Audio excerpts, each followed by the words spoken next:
Eleanor Williams, the girl who lied and kicked up a storm in the seaside town of Barrow-in-Furness. In May 2020, she posted shocking photos of her injuries on Facebook and claimed she was being physically and sexually abused by evil and clever men, an Asian gang who trafficked her to sex parties. But then, after a police investigation and trial, a jury at Preston Crown Court found that everything was a lie. Even the injuries were self-inflicted.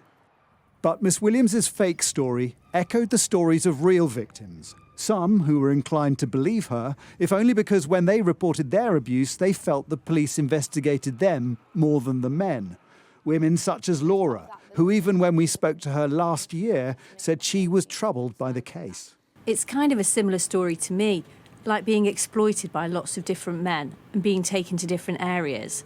And then that she's been arrested, that really, really scared me, because I was like, I'm talking to the police about a similar crime. Like, what if I get arrested? It's why, despite the conviction on compelling evidence, many alleged victims like Susie from the northeast of England still think Miss Williams must have suffered from some form of abuse and feel the case has caused damage. I think it makes us all look like liars, and it makes everyone, well, me especially and other girls, but like we just wouldn't want to come forward. Indeed, when Eleanor Williams was sentenced to 8.5 years in prison for perverting the course of justice, the judge expressed this concern. We are aware that sex trafficking of young females does occur. There is a risk that genuine victims will, as a result of this defendant's actions, feel deterred from reporting it. But some women fear the case may affect police attitudes.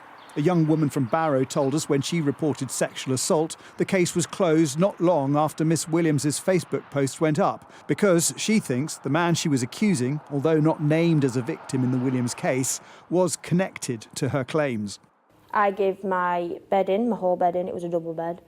I gave them my pyjamas, and then after they had the evidence, they had my statement, we had an email saying that there was no further action. Was there any indication that the police weren't taking you seriously because they thought you were another... Her. Her, yeah. That's how you feel? Yeah.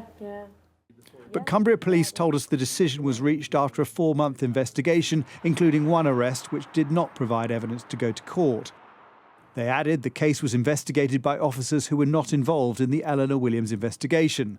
To suggest that Eleanor Williams' lying had any influence on this case being no further actioned or resulted in the police not believing victims is completely baseless and false.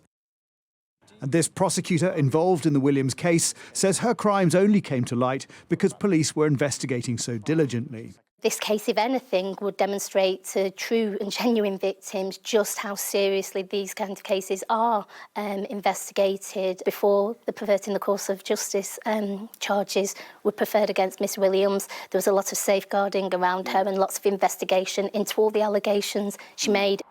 But the hard truth is that only a fraction of women who allege being raped actually get a prosecution. And it's likely that a woman found guilty of lying will only make matters worse. Jason Farrell, Sky News.